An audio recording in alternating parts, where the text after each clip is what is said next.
Good morning, students. Let's continue with the Sound of Music Part 2, the Shehnai of Bismillah Khan. Yesterday we have stopped from paragraph number 4 about the birth date and place of Bismillah Khan. Hope you remember. He was born on 21st March 1916 in Bihar, and the village was Dumran village. And his grandfather, his father, his uncles all were Shehnai players. That's why it was easier for this young boy to imitate them and to become one day a great Shehnai player. Now let's move on to paragraph number 5. The young boy took to music early in life. At the age of 3, when his mother took him to his maternal uncle's house in Benares, now Varanasi, Bismillah was fascinated watching his uncles practice the Shehnai.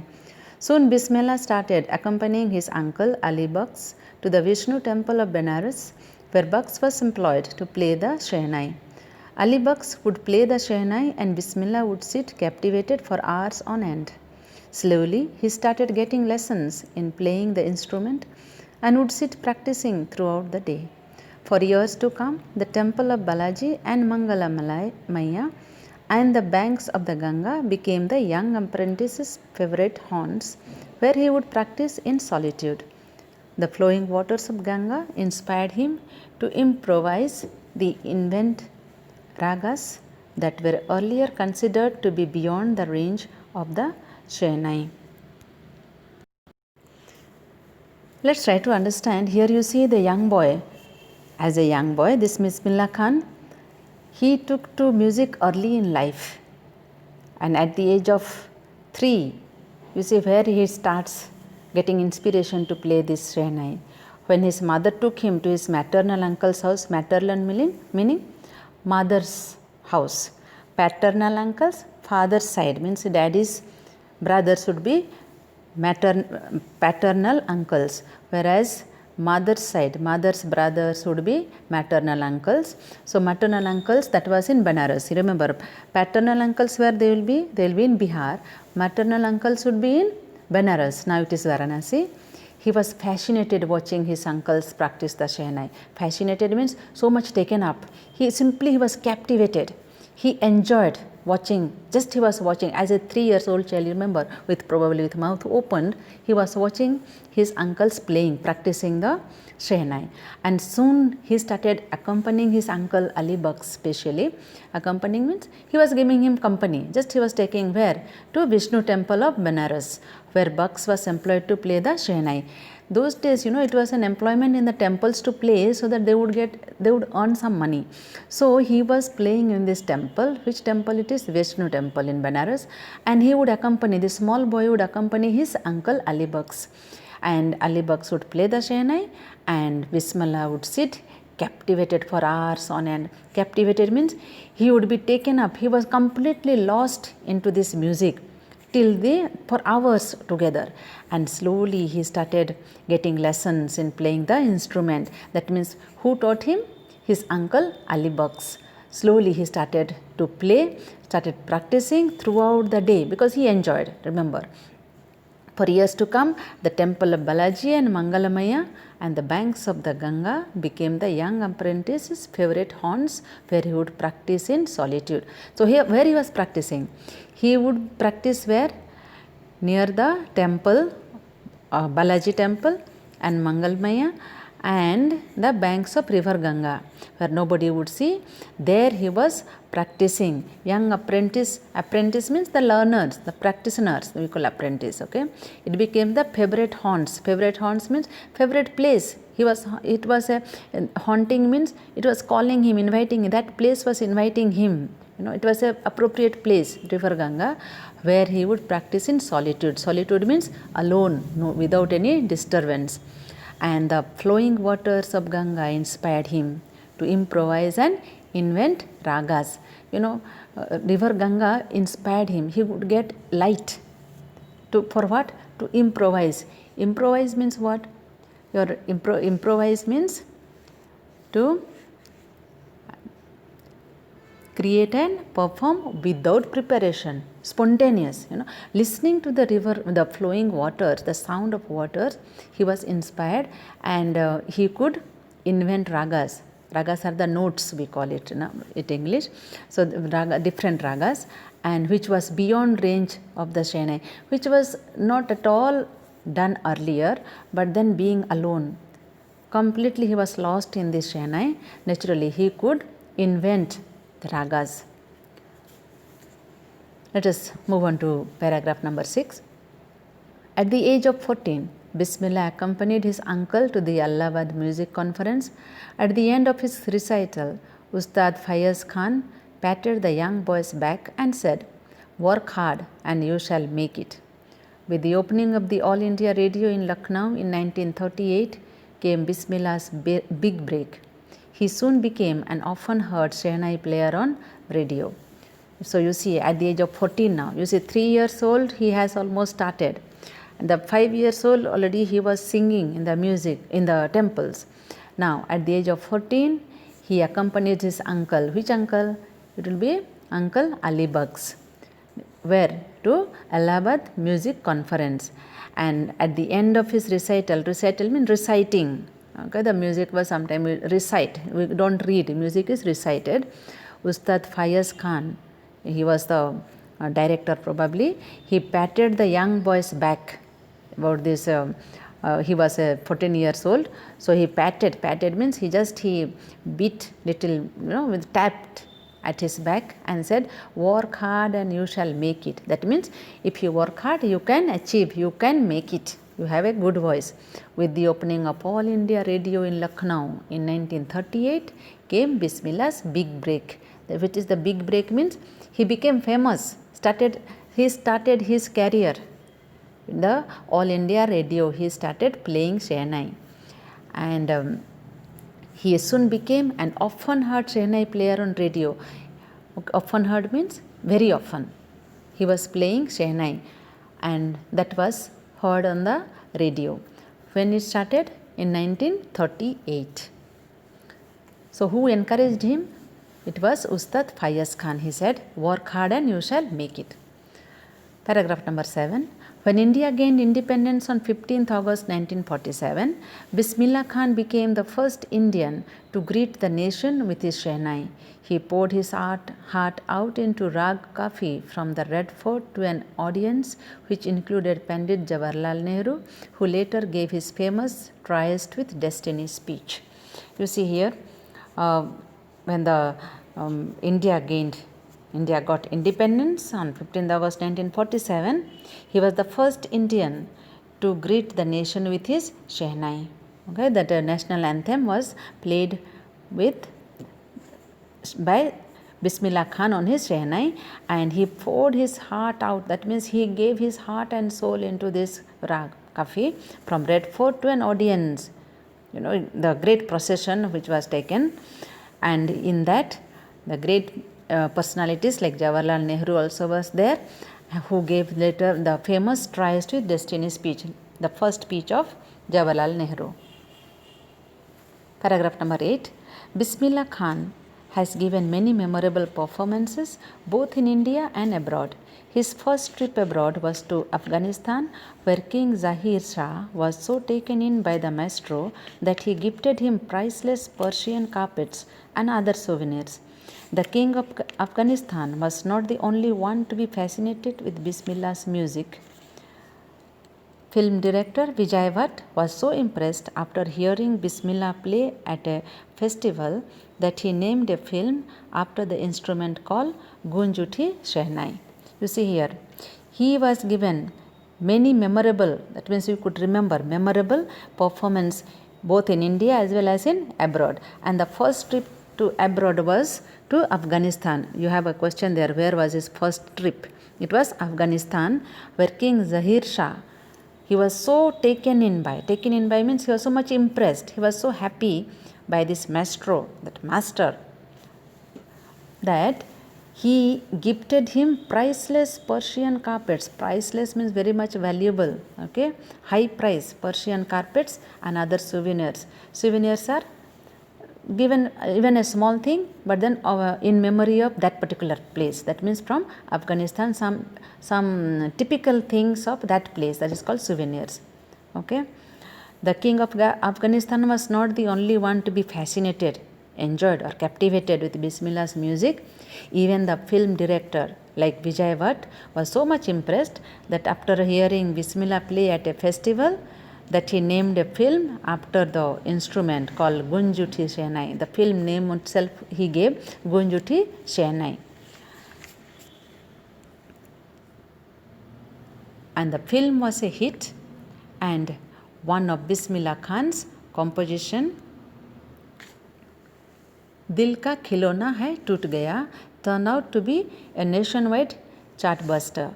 Despite this huge success in the celluloid world, Bismillah Khan's venture in film music were limited to two: Vijay Bhatt's Gunj Uthi Shehnai and Vikram Srinivasa's Kannada venture Sanadhi Appanna. I just can't come to terms with the artificiality and glamour of the film world, he says with emphasis. You see, this Vijay Bhatt's film Gunj Uthi Shehnai became a hit. Hit means very famous, very popular, and it became one of Bismillah Khan's compositions. Dil Ka Khilona Hai Toot Gaya turned out to be a nationwide chartbuster. Chartbuster means record breaker. It became Dil Ka Khilona Hai Toot Gaya. This became, he had composed, okay, this song, and that became a chartbuster, a record breaker. And then despite this huge success, Bismillah Khan was not interested in the film world, in the celluloid world. What is celluloid world means? Fashioned way of referring to films, that is called celluloid world, film world. He was not interested, not attracted to celluloid world, though he knew there would have been a huge profit, huge money, huge income, but then he was not interested in this celluloid world. His venture in film music were limited to only two, that is Vijay Bhatt's Gunj Uthi Shehnai and that of Vikram Srinivasa's Kannada venture Sanadhi Appanna. And what he says, you see, I just can't come to terms with artificiality and glamour of the film world. He gives emphasis now with a great with conviction. He speaks that I can't come into that I don't like this artificiality. Film world is not a real world. It's only what we see on the screen is different, okay? It's not a real thing that we see. And so he feels it's an artificiality and glamour, something simply an enjoyment, only giving the pleasure to the sight, glamorous. He did not like this. That's why he did not go in the film to work with. Let's move on to the 9th paragraph. Awards and recognition came thick and fast. Bismillah Khan became the first Indian to be invited to perform at the prestigious Lincoln Center Hall in the United States of America. He also took part in the World Exposition in Montreal, in the Cannes Art Festival, and in the Osaka Trade Fair. So well known did he become internationally that an auditorium in Tehran was named after him, Tahar Mosiki Ustad Bismillah Khan. You see, thick and fast means very fast, very quickly, and huge quantity. That's called. He was recognized. That means awards and recognition came plenty and very fast. Okay, and he became the first Indian to be invited in the abroad. You see, prestigious Lincoln Center Hall. That is in where it is Lincoln in US. And in United States of America, he also took part in, you see, the international figure he became soon. World Exposition in Montreal, in Cannes Art Festival, and in Osaka Trade, all these places, big places, these are the very famous places. He was invited to play. Can you imagine Indian music in abroad? You just keep in mind. And he became internationally well known. Everybody knew that auditorium in Tehran was named after him, you see. He was so famous internationally that imagine in Tehran, not in India. The auditorium was given a name after him, Tahar Mosque Ustad Bismillah Khan, in remembrance of him. Paragraph number 10. National awards like the Padma Shri, the Padma Bhushan and the Padma Vibhushan were conferred on him. All these important awards, Padma Shri, Padma Bhushan, Padma Vibhushan, everything, and as well as the Bharat Ratna, everything he received, and he truly deserved. 11th, in 2001, Ustad Bismillah Khan was awarded India's highest civilian award, the Bharat Ratna, with the coveted award resting on his chest and his eyes glinting with rare happiness. He said, "All I would like to say is, teach your children music. This is Hindustan's richest tradition. Even the West is now coming to learn our music." So here is we are given the date where he received this Bharat Ratna award, that is in 2001. He received this highest civilian award, the Bharat Ratna, and it was with a coveted award. Coveted award is much desired, or the last award that one person could get. He receives it, and with eyes glinting with rare happiness, glinting, shining, eyes were shining with happiness, he said to the parents, to the crowd, "Teach your children music, and Hindustan's richest tradition," he says. And even the West is now coming to learn our music, and it is true. Indian music is very well appreciated both in India and much more in foreign countries, and today many foreigners also coming to India to learn our music. Paragraph number 12. In spite of having travelled all over the world, Khan Sahab, as he is fondly called, is exceedingly fond of Benares and Dumraon, and they remain for him the most wonderful towns of the world. A student of his once wanted him to head a Shehnai school in the USA, and the student promised to recreate the atmosphere of Benares by replicating the temples there. But Khan Sahab asked him if he would be able to transport river Ganga as well. Later he is remembered to have said, "That is why whenever I am in a foreign country, I keep yearning to see Hindustan. While in Mumbai, I think of only Benares and the Holy Ganga, and while in Benares, I miss the unique Matha of Dumraon." You see, though he has travelled far and wide all over the world, he is extremely fond of Benares and Dumraon village where he is born, where he considered it to be the two wonderful towns of the world. He considered it, though Dumraon is a small village. He is popularly known as Khan Sahab. Okay, many people when they go foreign and all that, surely they would like to remain there, but then not with him. He wanted India and Benares. And a student of him once asked him to head a Shehnai school in the USA, to start one Shehnai school in USA, and he promised him to recreate the atmosphere of Benares. That means he will recreate means to create the atmosphere of Benares, same atmosphere of Benares, by replicating the temples there. He would same type of temple he would build, replicating, the same type of temple he would build there in USA. But Khan Sahab asked him he would be able to transport river Ganga as well. Not only the temple, but what about river Ganga? Later he remembered, he said, that is why whenever I am in foreign country, he keeps on yearning. Yearning means longing to see Hindustan, that's India. And while in Mumbai, he think of only Benares and the Holy Ganga. And while in Benares, I miss the unique Matha of Dumraon, the birthplace. 13th, Ustad Bismillah Khan's life is a perfect example of the rich cultural heritage of India, one that effortlessly accepts that a devout Muslim like him can very naturally play the Shehnai every morning at the Kashi Vishwanath temple. Okay, you see here, I didn't tell you purposely in the beginning, but then with the name Bismillah Khan is certainly not a Hindu, and yet he plays in the temples. From childhood he was singing and playing in the temple, and his ancestors as well did the same thing.